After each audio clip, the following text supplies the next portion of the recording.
Hello student, कैसे हो बेटा। तो देखिएगा, हम ज्योमेट्रिकल आइसोमेरिज्म के बारे में डिस्कस कर रहे थे। इसके लास्ट वीडियो में हमने geometrical isomerism in cyclo alkyl readings के बारे में डिस्कस किया था। आज के इस वीडियो लेक्चर में हम ज्योमेट्रिकल आइसोमेरिज्म का लास्ट पोर्शन अर्थात नंबर ऑफ ज्योमेट्रिकल आइसोमर्स के बारे में डिस्कस करने वाले हैं। अर्थात आज का वीडियो लेक्चर का पॉइंट है कैलकुलेशन ऑफ ज्योमेट्रिकल आइसोमर्स। आपके जो भी ज्योमेट्रिकल आइसोमर्स है उनका कैलकुलेशन अर्थात उनके number of isomers find out करना। तो देखिएगा, उसमें भी हम सबसे फर्स्ट कंडीशन पढ़ेंगे बेटा। तो सबसे फर्स्ट कंडीशन है for unsymmetrical alkene. Unsymmetrical alkene से मतलब है R1 not equal to R2 अर्थात बोथ एंड डिफरेंट, जिसके दोनों एंड डिफरेंट होते हैं।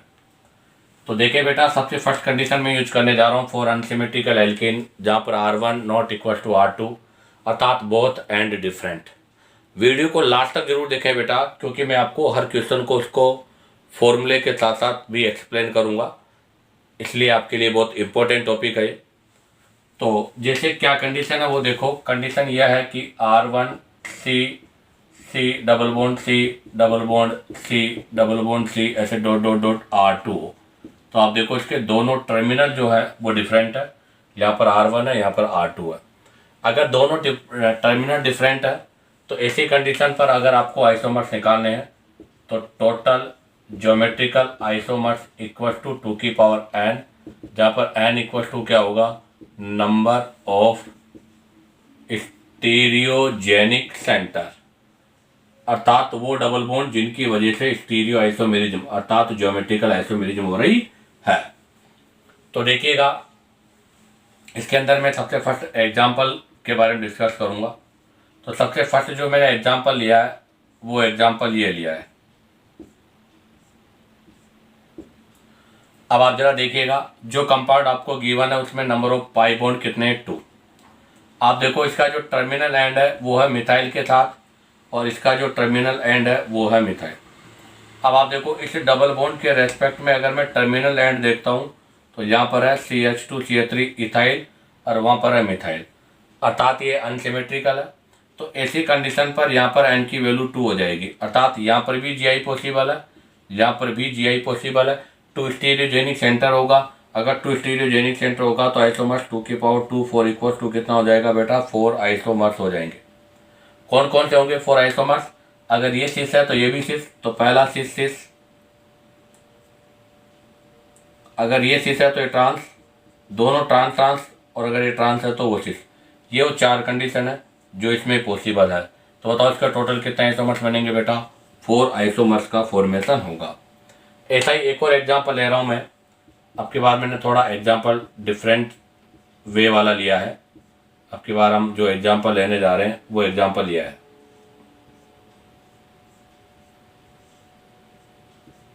ये एग्जाम्पल है। आप बताओ, तो यहाँ पर नंबर ऑफ बॉन्ड अर्थात स्टीरियोजेनिक सेंटर कितने हैं। तो आप जरा देखिएगा, इसका टर्मिनल एंड बेटा CH3 है, जबकि इसका टर्मिनल एंड CH3 नहीं CH2 है डबल बॉन्ड के साथ। अब रही बात स्टीरियोजेनिक सेंटर, तो बेटा यहाँ पर GI होगी, यहाँ GI होगी, यहाँ GI होगी, बट यहाँ GI नहीं हो सकती। ऐसा क्यों? क्योंकि ज्योमेट्रिकल आइसोमेरिज्म के लिए एसेंशियल कंडीशन है कि double bonded carbon die substituted with different group. तो आप जरा देखो, यहाँ पे तो आपके दोनों ग्रुप डिफरेंट नहीं सेम है, इसलिए इस वाले डबल बॉन्ड के रेस्पेक्ट में GI नहीं है। तो बताओ यहाँ पर स्टीरियोजेनिक सेंटर कितने हो जाएंगे बेटा, 3।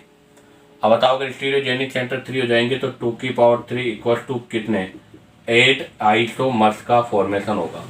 कितने आइसोमर्स बनेंगे बेटा, 8 आइसोमर्स यहाँ पर बनेंगे।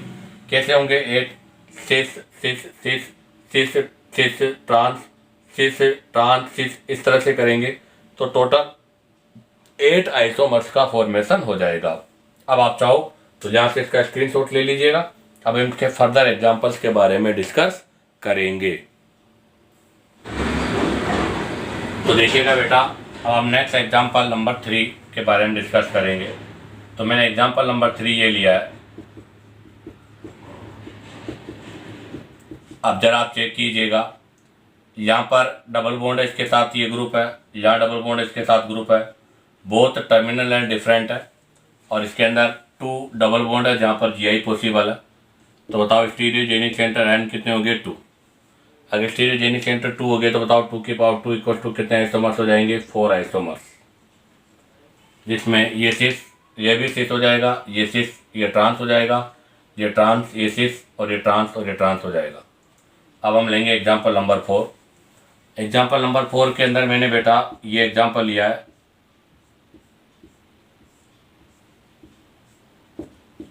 ये एग्जाम्पल लिया है। अब आप देखिएगा ये जो एग्जाम्पल लिया है इसके अंदर बोथ टर्मिनल एंड तो डिफरेंट है क्योंकि यह मिथाइल है बट मिथाइल के साथ Cl है या मिथाइल के साथ Cl नहीं है। तो यहाँ पर पहले हम एन की वैल्यू पता करेंगे तो 1 2 3 3 एन की वैल्यू है क्योंकि हर डबल बॉन्ड पर क्या हो रही है GI पॉसिबल है। तो एन की वैल्यू 2 है 3 है तो बताओ 2 की पावर 3 इक्वल टू कितने आइसोमर्स हो जाएंगे बेटा 8 आइसोमर्स का फॉर्मेशन होगा। अब इसमें 8 कौन से आइसोमर्स होंगे क्योंकि इसका नॉमेनक्लेचर हम सिर्फ ट्रांस से नहीं करेंगे EZ सिस्टम से करेंगे। तो देखो 8 में सबसे पहला होगा E, तीनों E में हो E। सेकंड में क्या होगा बेटा EZ, ये 2 E में हो और ये Z में हो। थर्ड क्या होगा बेटा EZE, थर्ड वाला ये हो गया। फोर्थ क्या होगा बेटा फोर्थ में हो जाएगा EZZ, ठीक है बेटा। उसके बाद में अगर हम बात करें नेक्स्ट 4 के बाद में 5 में अब हम Z वाली कंडीशन यूज कर रहे हैं तो 5 के लिए अब Z आपके तीनों Z कॉन्फ़िगरेशन में हो। नेक्स्ट वाले में क्या करेंगे बेटा ZE कॉन्फ़िगरेशन। नेक्स्ट में बोलो क्या होगा ZE कॉन्फ़िगरेशन। तो कितने हो गए 4 3 7 हो गया। अभी भी एक बच रहा है कौन सा वाला, अभी एक आपके जो रिमेनिंग है सर वो हो जाएगा ZEZ, सॉरी ZEZ तो आ गया इसमें। अभी जो आपके पास एक रिमेनिंग बच रहा है उसमें 2ZE हो गया। तो देखो आपके ZEZ हो गया, EZE हो गया, EZ हो गया, ZE हो गया, ट्रिपल Z हो गया, ट्रिपल E हो गया, डबल EZ हो गया।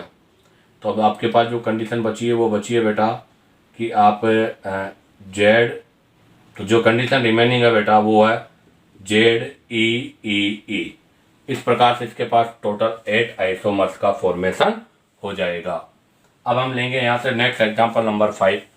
तो अब हमने एग्जांपल नंबर 5 लिया है जिसमें PH C double bond C double bond C double bond C double bond Cl। आप देखो इसका टर्मिनल क्लोरीन है, इसका टर्मिनल फिनाइल है, बोथ आर द डिफरेंट। यहाँ से एन की वैल्यू 1 2 3 4 हो गई। तो बताओ 2 की पावर 4 इक्वल टू कितने आइसोमर्स का फॉर्मेशन हो जाएगा बेटा 16 आइसोमर्स का फॉर्मेशन हो जाएगा। इसी में एक और एग्जांपल लेंगे, example number 6 C double bond C double bond C और यहाँ पर आ जाएगा ET।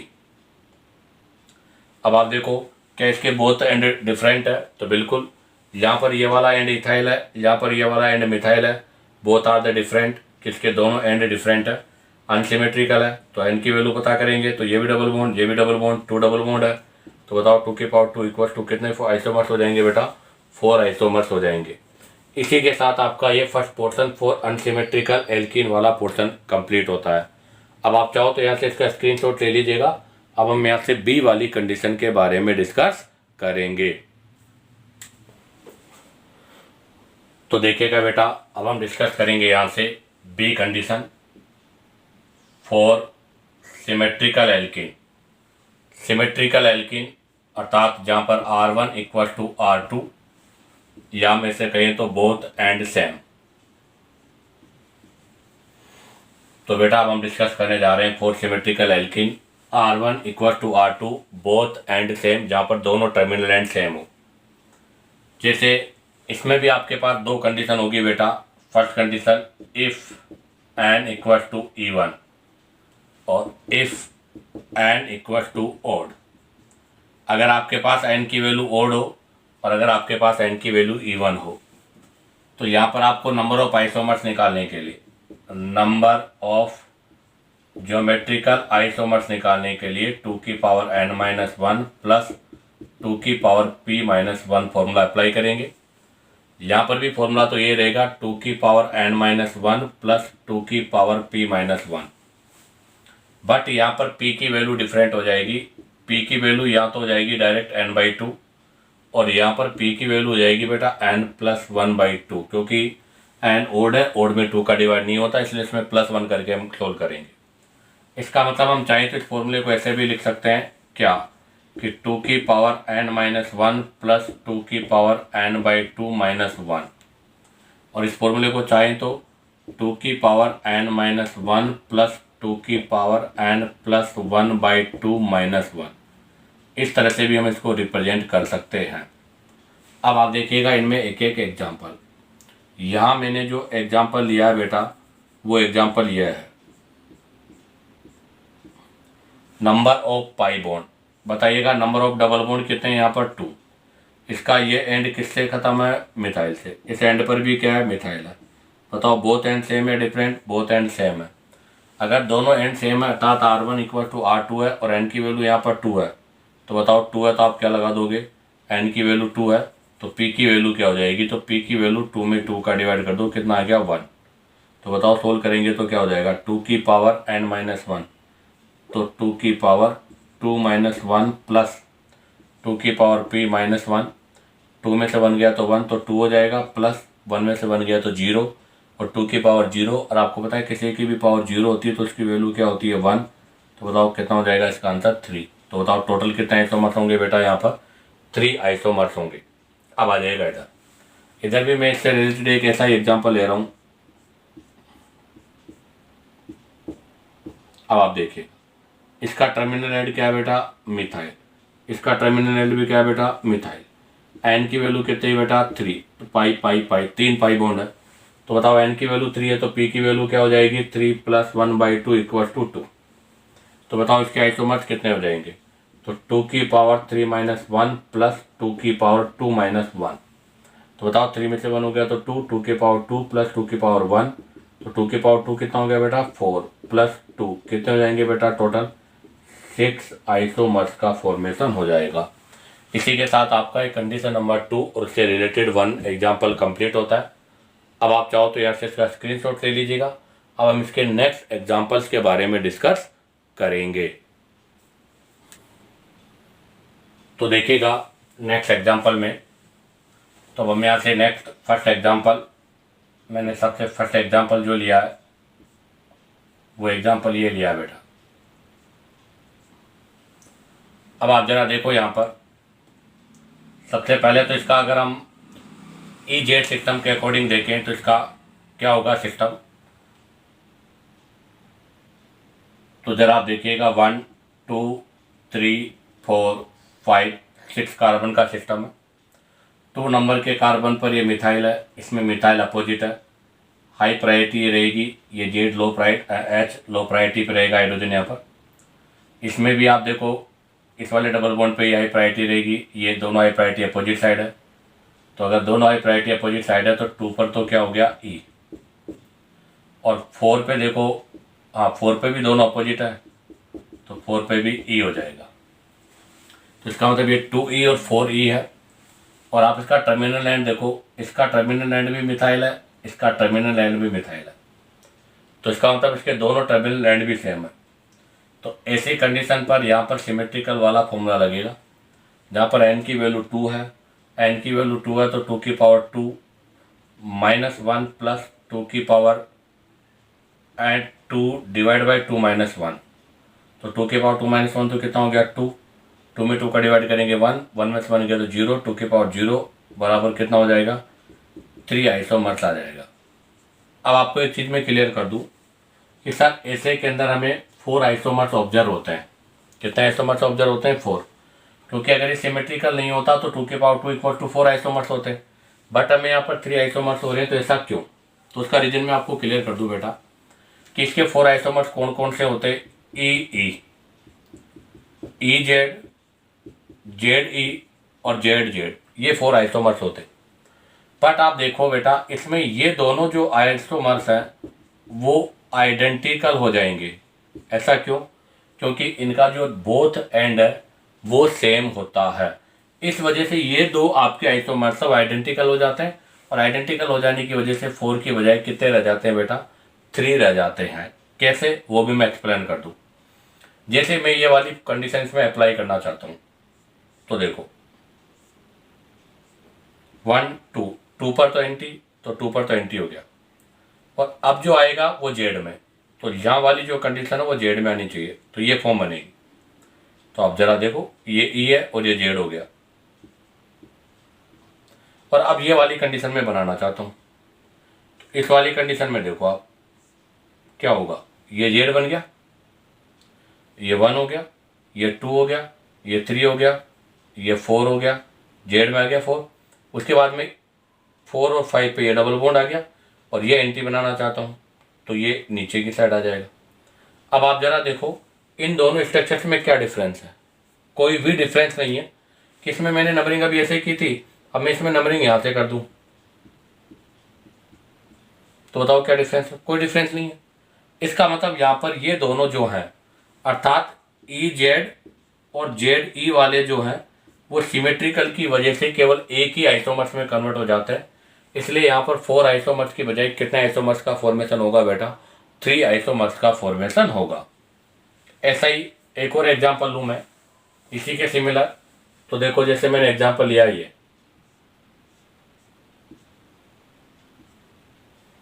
बताओ क्या होगा इसका नोमेनक्लेचर, देखो तो मैं 1 2 3 4 5 6, 2 पे देखो दोनों अपोजिट में, हाई प्रायोरिटी अपोजिट साइड है तो 2 पर क्या हो गया ई, लेकिन 4 पे दोनों प्रायोरिटी कहाँ पर है बेटा, सेम साइड में, तो ये जेड हो जाएगा। जबकि आप देखो यहाँ पर दोनों ई फॉर्म में था, यहाँ पर भी एन की वैल्यू कितनी होगी बेटा, वही 2, और एन की वैल्यू 2 होगी तो 2 के पावर 2 माइनस 1 प्लस 2 के power 2 divide by minus 1 equal to कितने आइसोमर्स का फॉर्मेशन होगा बेटा, 3 आइसोमर्स का फॉर्मेशन होगा। ऐसा क्यों, क्योंकि हम चाहें तो इस कंपाउंड को ऐसे भी लिख सकते हैं, जैसे भी हमने 2E4Z लिखा है तो इस कंपाउंड को हम चाहें तो ऐसी फॉर्म में भी रिप्रेजेंट कर सकते हैं।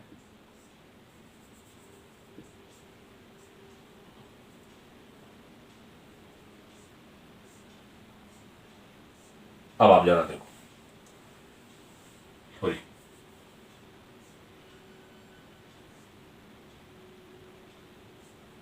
ऐसे, तो अगर मैं यहाँ से इसकी नंबरिंग करता हूँ तो आप जरा देखो 1 2 3 4 5 6, कैसे भी नंबरिंग कर लो वही फॉर्म होगी। इस वजह से यहाँ पर भी आपके ये जो दो आइसोमर्स होंगे वो डिफरेंट नहीं होंगे, सेम होंगे, तो इसके अंदर भी टोटल कितने आइसोमर्स होंगे 3।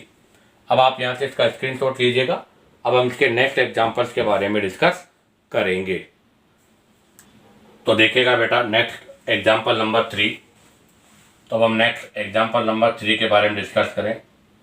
तो नेक्स्ट एग्जांपल नंबर 3 सबसे सिंपल एग्जांपल है, ये लिया है मैंने। आप जरा देखो इसके बोथ एंड सेम है, अगर बोथ एंड सेम है तो इसमें कितने पाई बॉन्ड है बेटा 2, तो E1 वाला फॉर्मूला अप्लाई होगा, 2 की पावर 2 माइनस 1 प्लस 2 की power 2 divide by minus 1 equal to 3 isomers का फॉर्मेशन हो जाएगा। अब आ जाएगा 4 नंबर का example.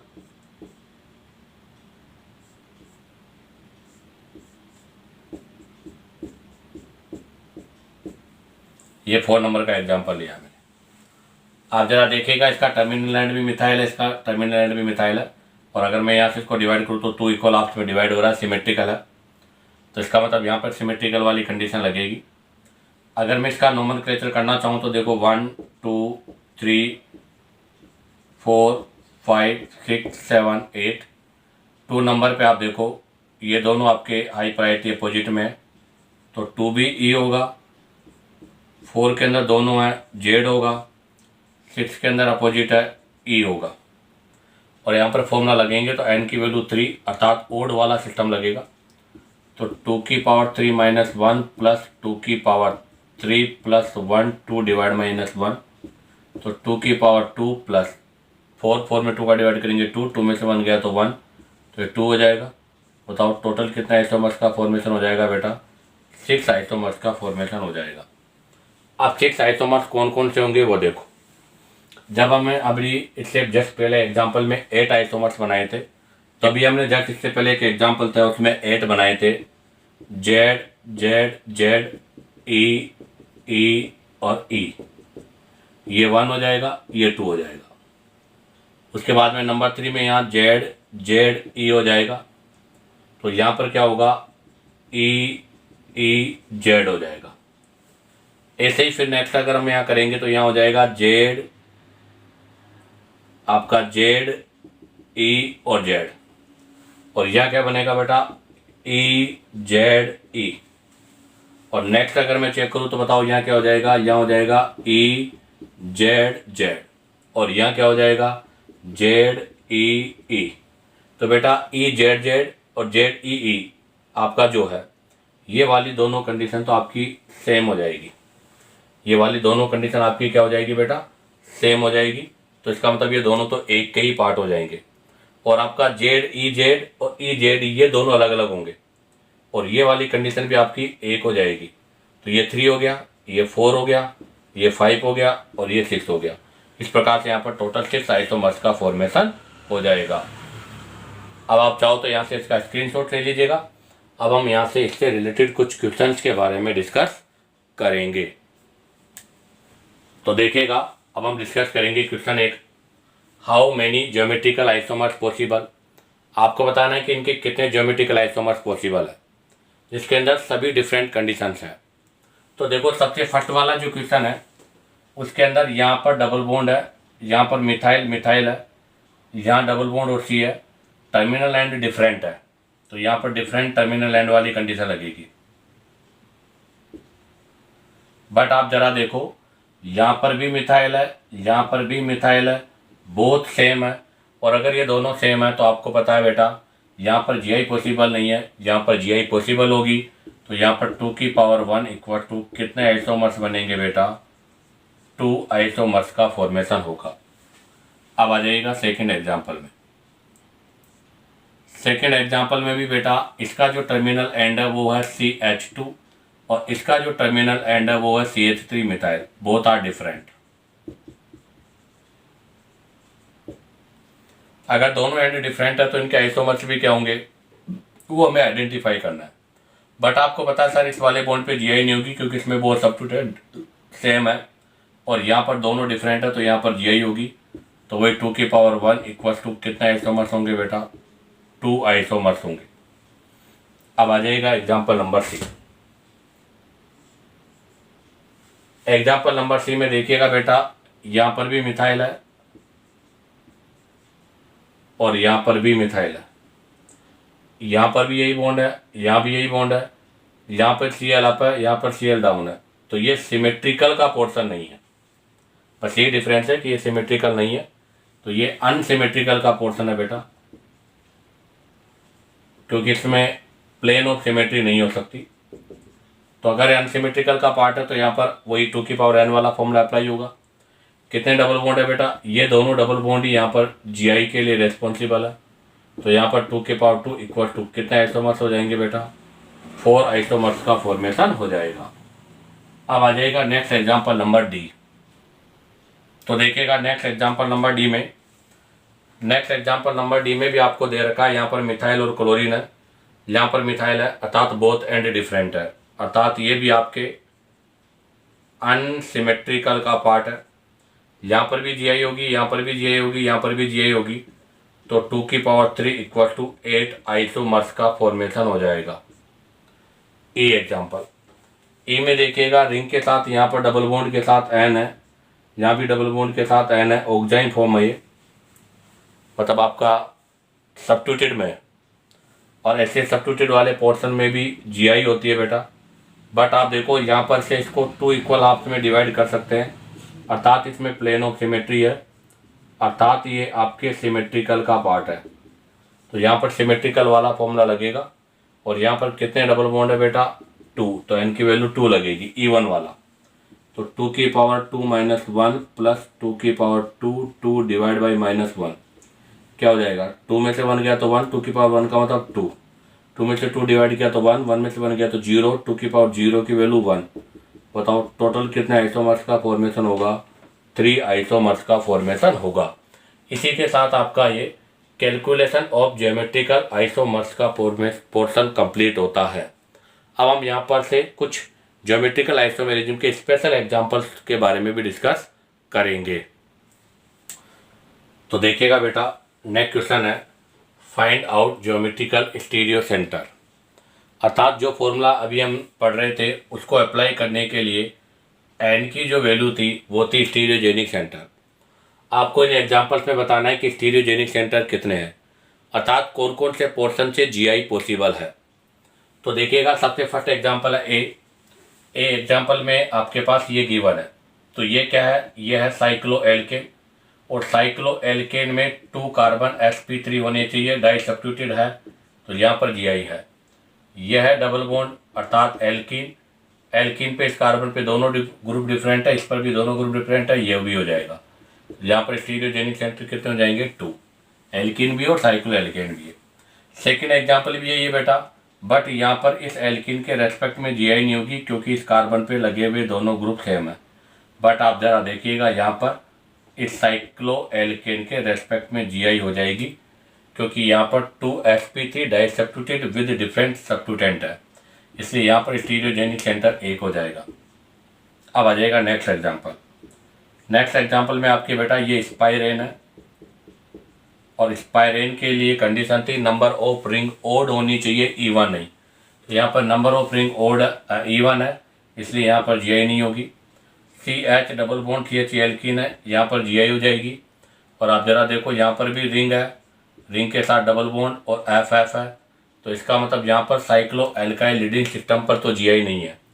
Cyclo alkyl leading system पर जीआई नहीं है, इस डबल बॉन्ड के रेस्पेक्ट में भी जीआई नहीं होगी क्योंकि दोनों ग्रुप सेम है, और रिंग पर भी जीआई नहीं होगी क्योंकि रिंग के ऊपर भी कोई भी 2 ग्रुप डाई सब्स्टिट्यूटेड नहीं है। इसका मतलब यहाँ पर स्टीरियोजेनिक सेंटर कितना होगा बेटा, 1 होगा। अब आ जाएगा डी।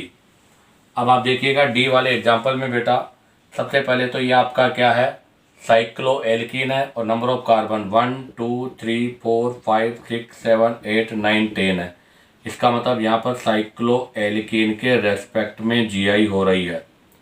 अब हम बात करेंगे रिंग, तो रिंग के रेस्पेक्ट में भी जीआई हो जाएगी क्योंकि 2 carbon sp3 with different substituent है, तो अर्थात साइक्लो एल्केन के रेस्पेक्ट में भी जीआई हो रही है। अब आप देखो, यहाँ डबल बॉन्ड है, यहाँ डबल बॉन्ड है, आप बताओ इस डबल बॉन्ड के रेस्पेक्ट में जीआई हो रही है, बिल्कुल हो रही है, और ये ऑक्साइम है, इसके रेस्पेक्ट में भी यहाँ पे जीआई हो रही है। तो बताओ यहाँ पर टोटल स्टीरियोजेनिक सेंटर कितने हो जाएंगे बेटा,